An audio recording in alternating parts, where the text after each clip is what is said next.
Shaka Hayya Masussuka, malamin da ke amfani da Ƙur'ani zalla, ya fatali da wata fatawa da wani malamin sunna ya bayar kan cewa idan har kuna halin tafiya aka shiga matsin rayuwa da yunwa, ya halatta ku dibi ɗaya daga cikinku wanda ba shi da gemu ku yanka shi ku ci domin ku rayu. Aka ce an zo yankawa a duba wanda bai da gemu, wanda yake ajiye gemu shi za a yanka. Yahaya Masussuka mai ikirarin Alkur'ani zalla yake biya ya fatali da wannan fatawar tashi, amma fa muna ɗauke da hujja ta kowane ɓangare.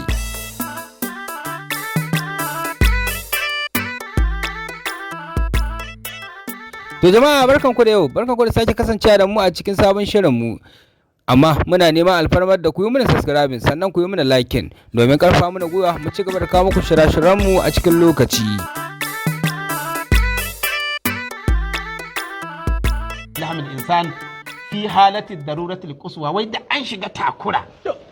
kawai shikenan kuna cikin taya da jama'a sai a kama guda sai a yanka sai a gasa sai a cinye. Yahaya Masussuka shehin malami ne wanda aka fi sani bangaren Qur'aniyu, masu amfani da Qur'ani zalla ba ruwansu da hadisi. Yahaya Masussuka ya suka da kuma jan kunne ga al'ummar musulmi akan wata fatawa da ta bayyana a kwanakin nan a cikin social media, inda wani malami ya bayyana yake gaya ma al'umma cewa idan har suka shiga matsuwa a cikin daji ko sahara ko kuma wani yanayi wanda ya kasance yunwa ta yi yawa, za a iya mutuwa a sakamakon ba a ci abinci ba, ya ba su dama kan cewa za su iya yanka ɗaya daga cikinsu domin su ci naman sa don su rayu. Yahaya Masussuka ya ce sam wannan ba koyarwar addinin musulunci ba ce, inda ya fatali da wannan fatawar, har ma ya kira da dukkanin ɗaukacin musulmi da kada su kuskura su kashe mutum don su rayu. Ya bayyana cewa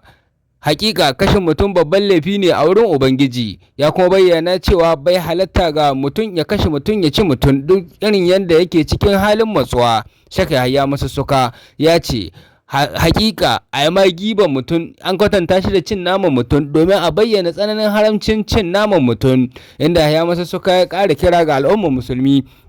kan cewa duk lokacin da suka samu matsatsi to su nemi sauki a wurin Allah, kada su yarda su yanka dan uwansu. Amma ba ta bankarin masu comment section da masu bibiya al'amuran yau da kullun na malamin da ya halatta a kashe mutum a gasa shi a canye a halin matsuwa sun bayyana cewa wannan fatawar ba ta yi daidai da wannan lokaci ba, kasancewar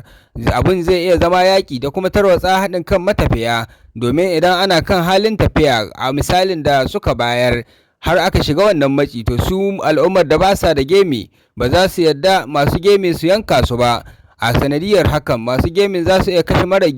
gemin su kashe masu gemi, cikin matafiyan a rasa ko ɗaya, a misalin da suka bayar kenan. To ko miye, za ku iya tafka muhawara a ƙarƙashin comment section na wannan bidiyo domin gano gaskiya. Da wannan kuma muka zo ƙarshen wannan shirin na yanzu, amma fa muna buƙatar ku yi mana alfarma, ku yi mana subscribing sannan ku yi liking domin ci gaba da kasancewa da mu a kowane lokaci.